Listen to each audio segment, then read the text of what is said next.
The United States military has completed one of the most intense air campaigns since the Gulf War, executing weeks of precision strikes against Iran's ballistic missile program, nuclear facilities, naval forces, and defense industrial base.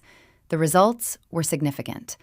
But the picture is more complicated than Washington's victory statements suggest. The targeting strategy. The U.S.-Israeli air campaign against Iran began February 28, 2026. From the outset, the objective was not simply to destroy missiles.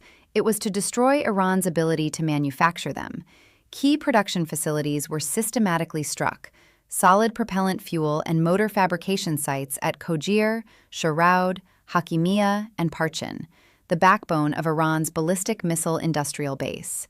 These were not weapon depots. They were factories. Destroy the factory, and Iran cannot replenish what it fires. The results were significant. U.S. Admiral Cooper briefed Congress that Allied operations had damaged or destroyed over 85% of Iran's ballistic missile, drone, and naval defense industrial base. Iran fired between 2,200 and 2,400 missiles across 4 waves during the conflict. Its stockpiles took enormous losses, and the production lines needed to replace them are now largely in ruins. Iran struck back, hard. Iran did not absorb these strikes passively. It launched coordinated retaliatory attacks across the entire region, targeting U.S. bases and allied nations simultaneously, in a strategy designed to stretch American and allied air defenses to their limits.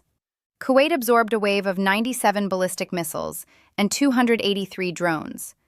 Saudi Arabia was struck, with Iranian missiles hitting Prince Sultan Air Base and damaging U.S. refueling aircraft, including a Boeing E-3 Sentry and a KC-135 Stratotanker. Jordan intercepted 119 Iranian missiles and drones over the course of the conflict. The UAE was hit with ballistic and drone attacks targeting American assets. The breadth of Iran's simultaneous strikes across multiple countries demonstrated a regional strike capability that U.S. planners had to take seriously. Despite intercepting the vast majority of incoming weapons, U.S. service members were killed and wounded across multiple countries. What Washington isn't saying. The headline figure, 85% of Iran's missile industrial base destroyed, is real, but it does not tell the full story. Despite the damage to production facilities, approximately half of Iran's missile launchers remain intact. Thousands of one-way attack drones are still in Iran's arsenal. Iran is weakened. It is not disarmed. The reason comes down to decades of deliberate military planning. Iran spent years concealing its military infrastructure inside an extensive network of tunnels, caves, and hardened underground facilities. Launchers buried underground survived strikes that destroyed surface facilities above them. Mobile launch platforms, systems that fire and relocate before retaliation can be coordinated, proved extremely difficult to track and eliminate.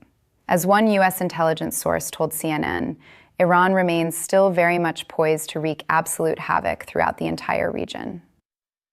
What this means going forward. The U.S. damaged Iran severely. It did not disarm it. That distinction carries significant weight for whatever comes next, whether ceasefire negotiations hold, whether Iran reconstitutes production through alternative supply chains, and whether its surviving launcher force remains a credible regional threat. The campaign was historic in scale and achieved real strategic damage. But half of Iran's launchers surviving is not a footnote. It is the central military reality shaping the next phase of this confrontation.